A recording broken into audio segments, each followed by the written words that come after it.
साथियों नमस्कार, मैं एडवोकेट प्रमोद कुमार आपके बीच फिर से मुखातिब हूं। और जैसा कि आपको पता है कि मैं अक्सर समाज हित में, देश हित में और राष्ट्र हित में आपको समाज, देश और राष्ट्र के मुद्दों को लेकर आपके बीच अपनी बेबाक राय रखता हूं। आज मैं बात कर रहा हूं भारत के माननीय प्रधानमंत्री श्री नरेंद्र मोदी जी का, जिनको इस देश के 130 करोड़ लोगों ने अद्वितीय प्रधानमंत्री करार दिया है। जो ये बात सही है कि इस देश में अगर पूरे खनिज संपदा में बेचने में अगर माहिर अगर जग जाहिर है तो उसमें अद्वितीय दूसरा कोई नहीं हो सकता। मैं आपको ये बताना चाहूंगा कि माननीय नरेंद्र मोदी जी ने क्या कहा, उनका कथनी और करनी में क्या अंतर होता है, कितने प्रतिशत बात वो सच बोलते हैं, उनकी राजनीति का फिलॉसफी क्या है और सत्ता नीति के लिए वो क्या क्या बोल जाते हैं। मैं पूरा एग्जाम्पल इस वीडियो के माध्यम से आपको दिखा रहा हूं कि किस तरीके से नोटबंदी के दौरान उन्होंने इस देश के 130 करोड़ के आवाम से कहा था कि भाइयों और बहनों, अगर मुझे 50 दिन दे दो और 50 दिन के बाद अगर 50 दिन में मैं इस देश को समृद्ध देश नहीं बना दिया तो मुझे कहीं भी फांसी पर टांग देना। इस तरीके का बयान उन्होंने जब केंद्र में सियासत्ता थी कांग्रेस की, तब लगातार 15 सालों तक जो है विरोध करते रहे जीएसटी का। मैं सुनाना चाहूंगा इस वीडियो के माध्यम से कि किस तरीके से इन्होंने जीएसटी का विरोध किया और फिर जब ये सियासत्ता में आए तो किस तरीके से फिर जीएसटी का इन्होंने समर्थन किया और जीएसटी लागू कर दिया। जरा इस वीडियो को सुनिए। जीएसटी कभी सफल नहीं हो सकता। जीएसटी कोऑपरेटिव फेडरलिज्म की एक मिसाल है। मैं फिर आपको सुनाना चाहूंगा कि एफडीआई पर इन्होंने क्या कहा। जब ये सियासत्ता थी कांग्रेस की तो किस तरीके से विरोध किया और जब 2014 में इनकी सियासत आई तो एफडीआई पर इनका क्या राय था, ये भी मैं इस वीडियो के माध्यम से आपको सुनाना चाहता हूं। पूरा देशवासी सुनिए। छोटे व्यापारी हैं, उनकी दुकानों को ताला लगाने का निर्णय किया है और विदेशियों को, एफडीआई को हिंदुस्तान में रिटेल के लिए परमिट देने का आज फैसला कर दिया। 125 करोड़ देशवासियों के लिए एफडीआई जिम्मेवारी है और व्यापार उद्योग का विस्तार करने वाले विश्व के लिए एफडीआई एक अपॉर्चुनिटी है। तो सुना आपने, आधार कार्ड पर भारत के प्रधानमंत्री नरेंद्र मोदी जी का क्या बयान था जब देश में कांग्रेस की सियासत्ता थी और जब 2014 में इनकी सियासत्ता आई तो आधार कार्ड को मैंडेटरी कर दिया। जरा सुनिए इस वीडियो में। आपकी आधार कार्ड की योजना देश के लाखों करोड़ रुपए डूब गए। आप सभी के समर्थन से इस साल के अंत तक हम देश के हर नागरिक को आधार कार्ड से जोड़ पाए।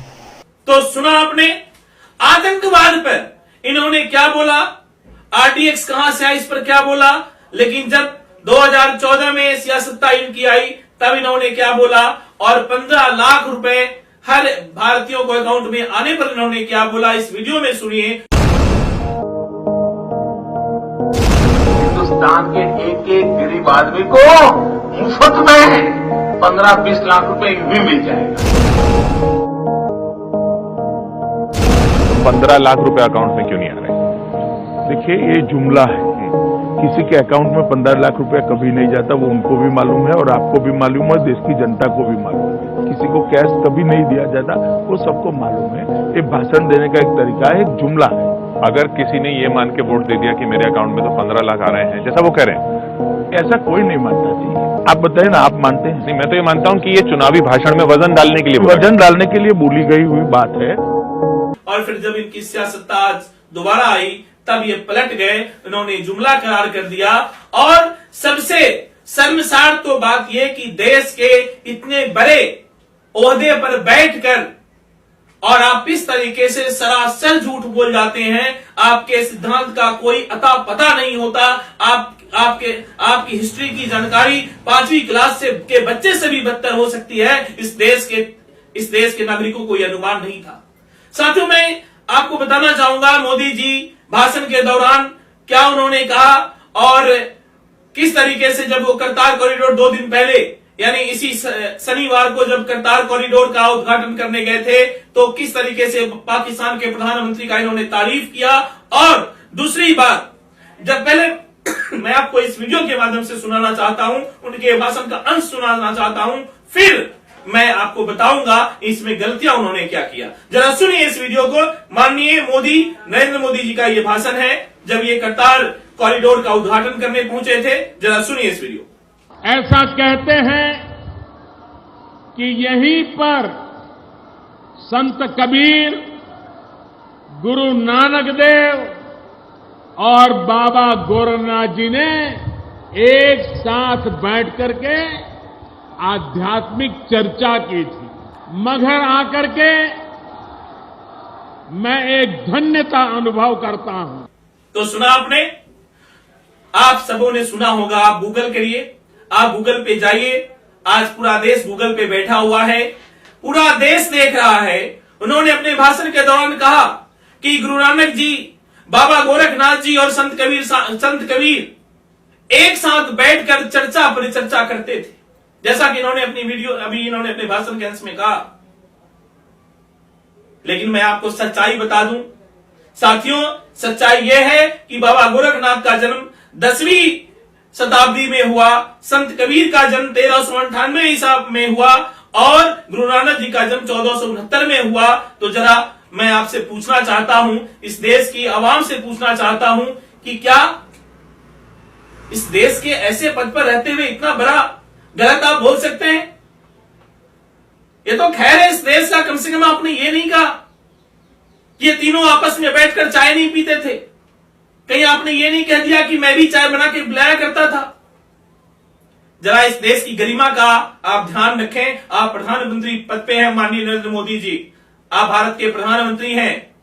आप इस बात का ध्यान रखें कि आपका जो भाषण होता है पूरा देश, पूरा मुल्क सुनता है। और इस तरीके से अगर ऐतिहासिक गलतियां आप करेंगे, इस तरीके से कोई सिद्धांत विहीन राजनीति करेंगे, सिद्धांत विहीन बातें बोलेंगे, तो जरा सोचिए देश कहां जाएगा।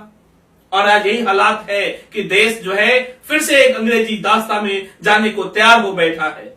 अब तो मंदिर मस्जिद खत्म हो चुका है, 370 खत्म हो चुका है। कम से कम अब भी आप जगिए और देश के 130 करोड़ आबादी क्या चाहती है उस पर आप चर्चा करिए। और देश के जो लोग, मेरे बहुत सारे साथी जो अलग अलग सत्ता पक्ष से जुड़े हुए लोग हैं, मैं उनको भी कहना चाहता हूं कि आप जरा अपने बच्चे के भविष्य को देखिए, आप अपने संविधान को देखिए और जरा ये भी देखिए कि आपके बच्चे जब पढ़ेंगे तो रोजगार मिलेगा या नहीं मिलेगा। जब देश का इंफ्रा बिक जाएगा, सारी कंपनियां बंद हो जाएगी, तो आपके बच्चे रोजगार कहां करेंगे? जरा सोचिए कि अगर स्कूल निजीकरण हो जाएगा तो नरेंद्र मोदी जी आपके बच्चे का फीस नहीं भरेंगे, आपको ही अपनी कमाई से फीस भरना पड़ेगा। और जब बेरोजगारी बढ़ जाएगा, आपके पास इनकम नहीं होगा, तो आप क्या करेंगे? आप भूखे मरेंगे, बच्चे घर में रहेंगे, स्कूल बंद होगा।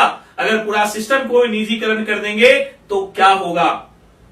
मैं इन्हीं शब्दों के साथ मैं आप तमाम साथियों से आग्रह करूंगा कि अधिक से अधिक समाज के अंतिम व्यक्ति तक पहुंचाइए और कम से कम ताकि भारत के प्रधानमंत्री को यह सीख मिले कि जब अगली बार कहीं भाषण देने जाएं तो अपनी पूरी तैयारी के साथ जाएं, क्योंकि ये अपमान इस देश के 130 करोड़ जनता का है। आप भारत के प्रधानमंत्री हैं और इस पद पे रहते हुए आप इस तरीके से धराधर 147 की तरह झूठ नहीं बोल सकते।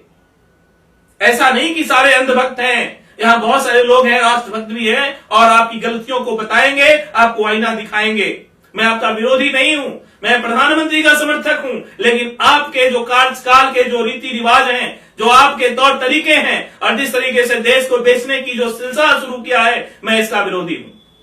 मैं आप तमाम साथियों से आग्रह करूंगा कि आप तमाम साथी इसको सुने और अपने साथियों को सुनाएं। जय हिंद,